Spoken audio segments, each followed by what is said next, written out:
Today I'll be talking about why Barcelona were the better team against Atletico Madrid in 2011. To prove this, I've got notational analysis and also some performance profiling. So first I'll start with some performance profiling, and the first two players I'll be comparing are the goalkeepers, which were Courtois and Valdez.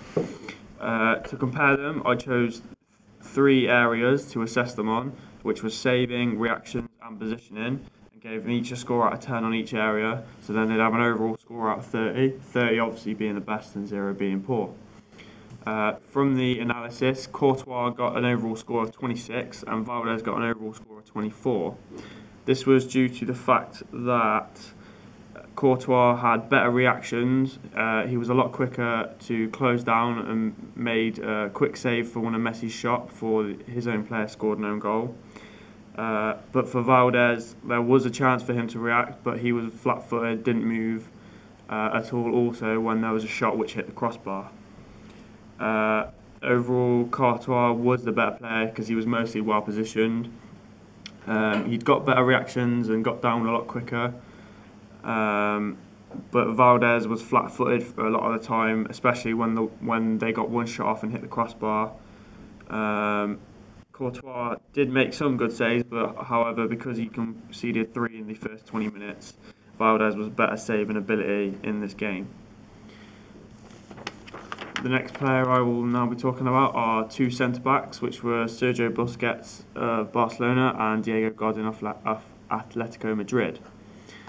Overall, Busquets got a score of 24, whereas Diego Godin only got a score of 19, which showed that Busquets was the better centre-back. The three traits that we chose on this one for those were positioning, tackling and heading. For Sergio Busquets, he got a rating of 9 out of 10 for his positioning because he was always in the right place consistently throughout the majority of the match. Didn't score a perfect 10 because there was an occasional point in the match where he moved out of his position to cover other players' tracks. This meant that his position was left open. Tackling, he got an 8 due to him being able to cover oncoming attack from Atletico forwards. Every time they got near him, he had them track down and tackle them himself or led them into the tackles. However, he did only get a 6 out of 10 on his heading because he didn't have to use his heading skill throughout the game. But at this level of football he plays, he should be at an excellent standard and be able to perform successful headers when needed. For Diego Godin, his position win was only a 7 out of 10 because he'd been caught out by Messi and Villa on more than one occasion. This was due to the fact that a lot of times he'd left his position open to cover other players as well as himself, but he wasn't aware he was out of his own position. For tackling, he only got a 6 out of 10 because he'd always been outclassed by the likes of Messi and Villa. And every time they did attack Miranda and Godin, Messi and Villa manoeuvred around them easily, so Godin did not get many good tackles in like he should have done.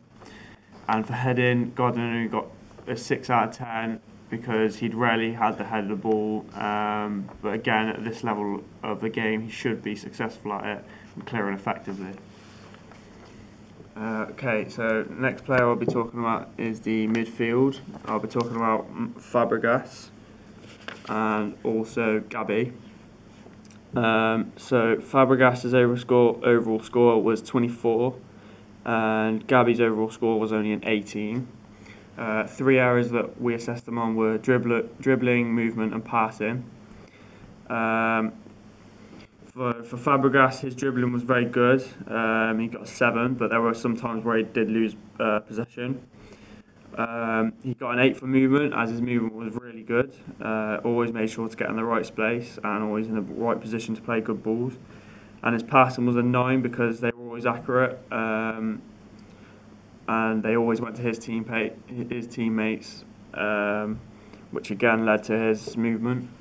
Whereas for Gabi, he didn't get a lot of the ball, but when he did, his dribbling was poor. He'd always lost the ball. Never really moved around much or in any good positions to help his team out when they were attacking or defending. He did make some good passes, however, but most of them were poor and never really reached the intended player. Okay, so next player I'll be talking about is Messi against Falcao, which were the two forwards. Messi got an overall score of 28, whereas Falcao only got an overall score of 21.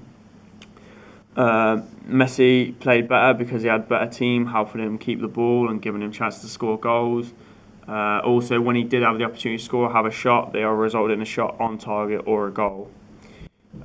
He was the better forward against Falcao in this game because he'd always had more of the ball and helped his team towards the win. So if we look at the three areas that they were assessed on, it was shooting, dribbling and finding space. For shooting, Messi always got a 9, but he didn't really shoot very often, but whenever he did, they were always on target or he did score a goal. Whereas for Falcao, he didn't actually get any shots in the time that he was assessed on. But again, he never really got much possession to get the shot off. For dribbling, Messi got a 10 because he beat a lot of players, always wrong footed them or just using any sort of skill. Whereas for Falcao, he didn't really get the ball much, but whenever he did, he had a very weak touch and was tackled before trying to beat the players. And then for finding space, Messi got a 9, Falcao got a 7. So for Messi, he'd always found a lot of space to run into. Also got a 3 ball from Xavi, and overall he'd always found a lot of space on the pitch. Whereas for Falcao, his teammates didn't really have the ball for him to make the runs into space and create the chances for a shot. So on to notational analysis. This does link in with a lot of the players. So for example, identifying who's in possession of the ball and what area of the pitch over the first 20 minutes. From this result, you could see that Barcelona, majority of the time, always had possession, and the majority of the time it was always in the middle of the park. Now this was linked with the comparison of Xavi due to the fact that he always made the right passes whenever he got the ball. So for example, his passing was a 9 out of 10 because he'd always make the right passes to his teammates, and most of the time he was always in possession. Whereas if you look at the other midfielder, which was Thiago, it wasn't a very good performance, and majority of the time he never had the possession, so he couldn't make the passes, whereas Xavi could. Next piece of analysis we'll look at are the interceptions with Atletico Madrid.